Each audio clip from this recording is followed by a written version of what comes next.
ગાંધીનગરમાં પીએમ મોદીએ કર્યો ભવ્ય રોડ શો. ખુલ્લી જીપમાં લોકોનું અભિવાદન ઝીલ્યું. ₹5,536 કરોડના વિવિધ પ્રોજેક્ટ્સની આપી ભેટ. 4 बनने का आनंद जितना होना चाहिए उससे ज्यादा 3 कब बनोगे इसका दबाव बढ़ रहा है.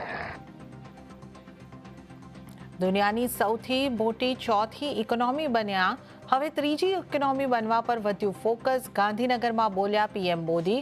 લોકોને વિદેશી સામાનનો બહિષ્કાર કરવા માટે કરી અપીલ. ભારે ઉતાર ચઢાવ બાદ દિવસના અંતે બજારમાં ઘટાડા સાથે બજાર થયા બંધ. 25,000ના સ્તર ટકાવી રાખવામાં નિફ્ટી થયો નિષ્ફળ. જોવા મળ્યો લગભગ 200 પોઈન્ટનો ઘટાડો. તો બેંક નિફ્ટીનું પણ ઘટાડા સાથે ક્લોઝિંગ, પરંતુ મિડ કેપ સ્મોલ કેપમાં આઉટ પરફોર્મન્સ રહ્યું યથાવત. ડિફેન્સ શેર્સમાં આજે ફરી આવી તેજી. નિફ્ટી ડિફેન્સ ઇન્ડેક્સ 1.25% જેટલો ઉછળ્યો. ભારત ડાયનેમિક્સ 0.5% વધીને રેકોર્ડ ઊંચાઈ ઉપર પહોંચ્યો, જ્યારે HL, મસ્કાઉ ડોક અને કોચિન શિપયાર્ડમાં પણ 1 થી 2.5% સુધીનો ઉછાળો.